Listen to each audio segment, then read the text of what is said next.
네, 투자의 일상을 되는 가장 트렌디한 방법 모닝인사이트 오늘도 여러분들과 함께합니다. 제 옆에 정동희 연구원과 함께하겠습니다. 안녕하세요. 네, 안녕하세요. 굉장히 자주 나오시는 것 같은데 매번 탑픽으로 선정되는 느낌이 없지 않아 있는데 자 그렇다면 오늘 저희가 나눌 기업 어떤 기업이죠?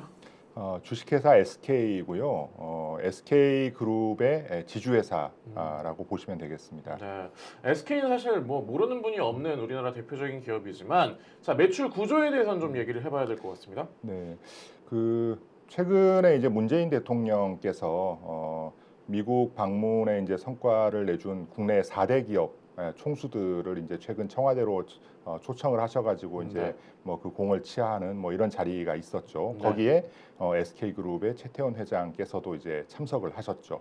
여기서 알 수 있듯이 주 SK그룹은 국내 이제 대표적인 대기업 그룹이고요. 네. 주식회사 SK는 이제 이런 SK의 다양한 계열사들의 지분을 보유하고 있는 홀딩 컴퍼니, 즉 지주회사다 이렇게 보시면 되겠는데요. 네. 전체적으로 보시면 지금 올해 예상 매출액 기준으로 해서 주식회사 SK의 이제 연결 매출로 잡히는 부분들을 기준으로 보면은요, 네. 약 절반 조금 안 되는 부분들이 정유 비즈니스를 하고 있는 SK 이노베이션에서 나오고 있고요. 네. 20% 정도의 매출은 SK텔레콤입니다. 그 외에 SK 네트워크스나 SK 건설 또 기타 다양한 어떤 그 자회사들의 매출이 주 SK의 실적으로 이렇게 집계가 되고 있는 걸로 이해를 하시면 되겠습니다. 네. SK이노베이션은 저희 모닝인사이트도 많이 소개가 됐고 배영찬 이사님이 계속해서 얘기를 하고 있는 네. 그 기업인데 굉장히 매출이 잘 나온 걸로 좀 볼 수 있겠고요. 자, 근데 최근 SK 주가가 매우 부진했습니다. 사실 지난 1월 말에 고점 대비 이후로는 20% 이상 하락한 것 같이 보여지는데요. 특별한 이유가 있었을까요? 일단 작년 연말에 주가가 많이 올랐었던 것들이 부담으로 작용한 것 같습니다. 네. 지금 그림에서 보시는 것처럼 10월 말 이후에 올해 1월 말까지 오면서 주가가 거의 이게 2배 가까이 올랐거든요. 이러다 보니까 이제 좀 차익 실현에 대한 어떤 욕구가 좀 증가한 부분들이 있을 것 같고요. 네. 이런 부분들하고 더불어서 이제 또 하나 지적할 수 있는 부분들은 주요 자회사 중에 하나인 SK 바이오팜의 주가 부진입니다.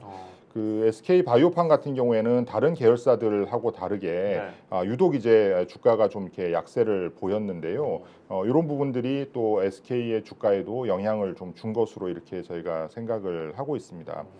하지만 이것만으로 사실은 이게 주가 부진을 다 설명하기는 좀 어려운 것 같은데요. 네. 뭐 그런 측면에서 이제 저희가 좀 이렇게 관심을 가지고 좀 말씀을 드리고 싶은 부분들은 SK텔레콤의 분할 과정에 대한 어떤 부분들이에요. 네. 그러니까 이제 SK텔레콤이 기존에 이제 그 통신 사업을 하는 SK텔레콤 사업회사와 그다음에 이제 하이닉스 등의 이제 지분을 보유하는 투자 회사로 지금 분할을 할 예정인데요. 네. 시장에서는 이 하이닉스 지분 등을 보유한 투자 부분하고 주 SK의 합병 가능성이 높을 걸로 이렇게 예상을 해왔었습니다. 네. 하지만 SK그룹에서 이런 부분들을 이제 합병을 추진하지 않겠다 당분간은 이렇게 이제 얘기를 하다 보니까 네. 뭐 여기에 대한 어떤 좀 실망감들이 주가 부진에도 좀 영향을 준 걸로 이렇게 생각이 되는데요. 통상적으로는 합병을 가정할 경우에 네. 주 SK의 주가가 좀 오르고 또 SK텔레콤의 투자 부분, 그러니까 하이닉스 지분을 가지고 있는 부분들의 주가가 좀 낮아야지 네. 이게 합병을 할 때 최대 주주한테 좀 유리한 어떤 상황이 발생을 하기 때문에 네. 아마도 그런 어떤 상황들로 좀 전개가 되지 않겠냐. 그래서 이제 SK 주가가 이제 상승하는 부분들에 대해서 이제 관심들을 좀 가지고 있었는데 SK그룹에서 공식적으로 당분간 이렇게 하지 않겠다 이렇게 해버리니까 네. 사실은 좀 힘이 빠져버린 이런 좀 영향이 좀 있는 걸로 저희는 생각을 하고 있습니다. 네. 다만 이런 어떤 실망감들이 주가에 반영이 되면서 상당히 오랫동안 횡보 과정을 거쳤거든요. 네. 그래서 이런 어떤 우려는 현재 주가에 충분히 반영된 것으로 저희는 생각을 하고 있습니다. 알겠습니다. 일단 뭐 급등후 차익 실현 매물인 이유도 있었고요. SK 바이오팜의 실적 부진 그리고 SK텔레콤 투자 부문 합병이 지금 뭐 안 하겠다라고 얘기를 했다는 것까지를 좀 부진의 이유로 들었지만 충분히 반영됐다까지 정리가 된 것 같습니다. 자, 근데 1분기 실적은 어닝 서프라이즈를 거뒀어요. 2분기 실적은 어떻게 예상하세요? 2분기에도 실적은 상당히 양호할 것으로 생각이 됩니다. 네. 일단 이제 앞에서 매출 구성을 얘기 드릴 때 SK 이노베이션이 이제 굉장히 중요한 포션을 차지하고 있다 이렇게 이제 말씀을 드렸는데요. 네. 일단 SK 이노베이션의 실적이 좋을 것으로 예상이 됩니다. 국제 유가가 많이 올랐고요. 네. 또 이제 그 배터리 사업이 이제 적자도 줄어들 것으로 저희가 예상을 하고 있기 때문에 네. 1분기보다는 다소 이익 규모가 줄 수도 있겠지만 일단 영업이익의 흑자 기조가 이어질 것으로 이렇게 예상이 되고 있고요. 네. 그다음에 SK텔레콤이 이제 두 번째로 이제 큰 비중을 차지하고 있는 자회사인데요. 네. SK텔레콤은 조금 전 말씀드렸던 것처럼 분할을 위한 주주총회가 지금 예정이 되어 있는 상황이거든요. 네. 그래서 이제 이런 부분들을 감안하면 굳이 2분기 실적에 뭐 일상적으로 발생하는 뭐 비용들이나 이런 것들은 정상적으로 이렇게 되겠지만 네. 꼭 2분기에 반영하지 않아도 되는 어떤 비용의 배분이나 이런 것들을 굳이 2분기 실적에 반영할 가능성은 별로 없어 보입니다. 그래서 이제 일회성 비용이나 이런 것들의 가능성이 낮다라는 점을 생각을 하면 네. 그러면 SK텔레콤의 실적도 부진할 이유가 별로 없거든요. 네. 그래서 전체적으로는 작년 2분기 실적이 영업이익 기준으로 1,917억 원이었어요. 네. 근데 올해는 약 한 1조 13억 원 정도로 이제 저희가 생각을 하고 있고요. 네. 이러면 약 5배 정도 이제 이익 증가가 나타나게 되는 거거든요. 네. 그래서 이제 뭐 이런 부분들이 1분기도 어닝 서프라이즈였지만 2분기에도 양호한 실적 흐름이 계속될 수 있을 것으로 저희는 생각을 하고 있습니다. 네. 2분기도 양호한 실적이 이어질 수 있다 좀 정리가 된 것 같고. 근데 어제 사실은 뉴스를 보니까 미국 수소기업 모놀리스에 대한 지분을 취득했다는 뉴스가 있었는데 이번 투자 어떤 의미를 지닌다고 볼 수 있을까요? 우선 이제 모놀리스라고 하는 회사가 어떤 회사인지부터 좀 말씀을 드려야겠는데요. 네. 저도 사실 어제 뉴스를 통해서 처음 접했습니다. 근데 이제 미국의 이제 그 수소 기업이라 이렇게 이제 알려져 있는데요. 네.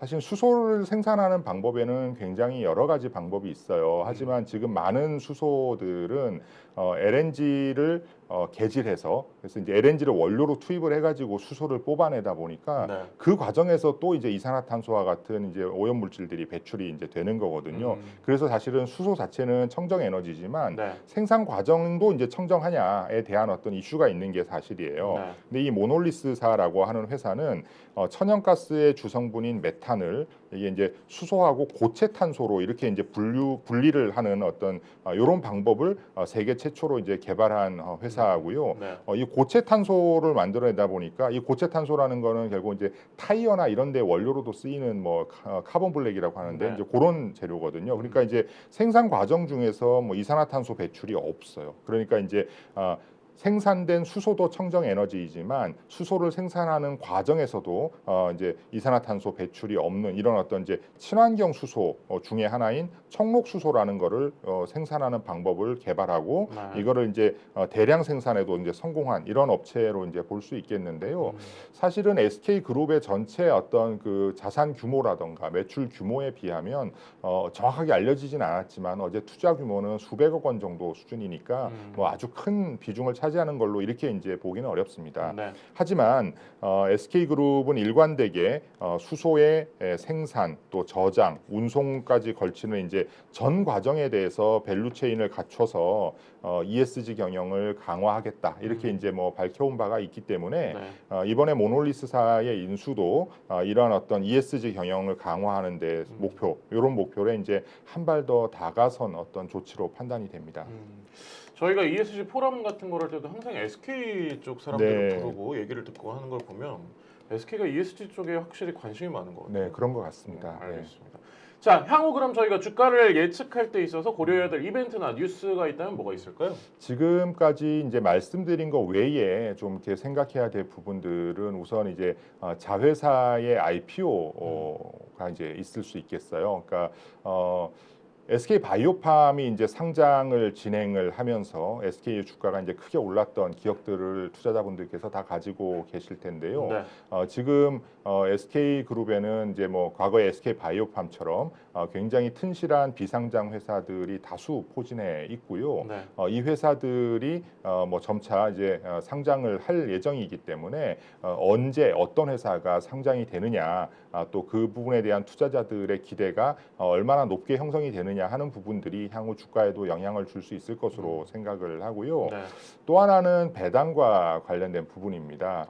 저희가 이제 그 주 SK의 배당 주당 연간 배당 현금 배당액을 네. 작년에 이제 7,000원이었는데요. 올해 이제 8,000원 정도로 이제 좀 증가할 걸로 이렇게 생각을 하고 있어요. 네. 근데 그동안 SK는 본인들이 이제 그 비상장 회사가 상장을 하면서 상장 차익이 발생하거나 이렇게 이제 통상적인 경영 활동이 아닌 어떤 그 수익이 발생했을 경우에도 이 수익을 투자자들에게 배당을 통해서 이제 나눠주겠다라고 하는 부분들을 이제 밝혀왔었고요.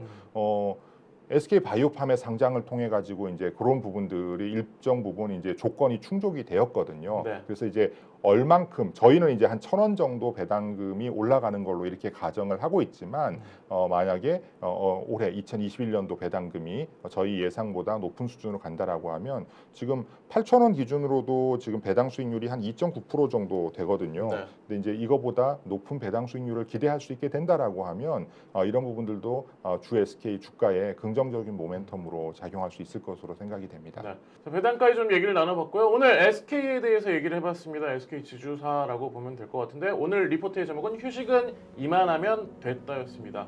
저희는 주말이라서 좀 휴식을 취하고 다음 주 모닝 인사이트에서 다시 찾아뵙겠습니다. 시청해주셔서 대단히 감사합니다. 고맙습니다.